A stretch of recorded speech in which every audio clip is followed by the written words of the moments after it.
Howdy, my name is Stefon Brooks, and this semester with Deep, I've been working on guitar effect pedals. Now, what those are essentially, those are just devices that go in between a electric guitar and a guitar amp in order to alter the electrical signal from the guitar for it to produce different sounds. And what I've been working on right here is called a boost pedal.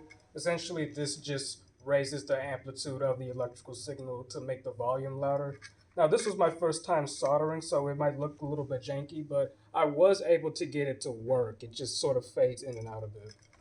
And right here is another one I've been working on. This is called a tremolo pedal. Now, what this does, it essentially just continuously raises and lowers the amplitude of the signal in order to produce a sort of pulsing sound.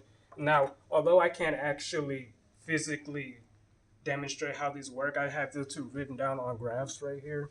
So for the boost pedal, in the beginning right here, it's just a straight line, and this blue dash line is is where I turn the pedal on. And as you can see, once you turn it on, the signal goes straight up, almost straight upwards. And for the tremolo pedal, same thing in the beginning, solid straight line. And then once I turn it on, the signal raises up and down, it oscillates, which creates that pulsing sound.